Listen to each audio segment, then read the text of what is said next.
Tout le monde riait devant un fou et une folle. Bouba a rire à son tour et sa vie s'est détruite. C'est l'histoire de Moriba Afrique. Bouba était un jeune homme d'environ 25 ans. Dans son quartier, tout le monde savait qu'il aimait la facilité. Il était gâté par sa mère, protégé par ses tantes, défendu par ses proches. Son père, lui, n'était pas du même avis. Il voulait que son fils se batte, qu'il trouve un vrai travail, qu'il devienne quelqu'un de responsable. Mais chaque fois qu'il élevait la voix, la mère s'interposait. « Laisse-le tranquille, c'est encore un enfant. Il finira par se retrouver. » Pourtant, Bouba rêvait grand. Il voulait beaucoup d'argent, une vie éclatante, des voitures, des habits chers, le respect que procure la richesse. Il voyait certains de ses camarades mener déjà une vie stable, avec de l'argent qui tombait comme par magie. Certains d'entre eux faisaient du broutage, arnaquant des Européens, des hommes et des femmes plus âgés qui se laissaient berner par leurs promesses d'amour et leurs paroles enjôleuses. Bouba passait ses journées entières dans les cybercafés du quartier. Dès le matin, il s'installait devant un ordinateur et le soir seulement il rentrait chez lui, fatigué mais sans rien avoir gagné.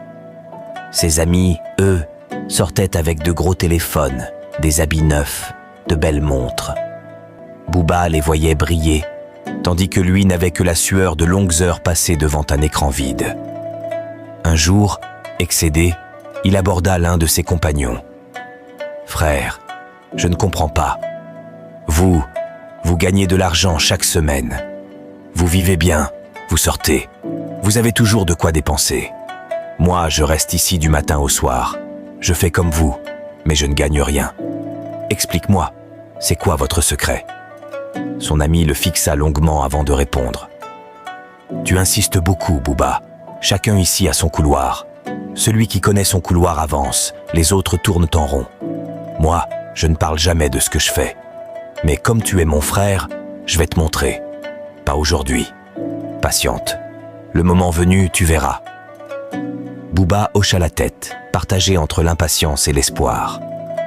Le soir, en rentrant, il trouva son père qui l'attendait à la porte de la cour. Le vieil homme avait ce regard lourd, celui qui voyait plus loin que les mensonges d'un fils. « Bouba, tu es devenu un grand garçon. Cherche-toi un travail. Pourquoi perdre ton temps à traîner inutilement? Tu as des diplômes, mais tu refuses le vrai emploi. Tu veux ressembler à ces jeunes du quartier? Ne nous mets pas la honte. Réfléchis. » Bouba ne répondit rien. Sa mère surgit de la cuisine et lança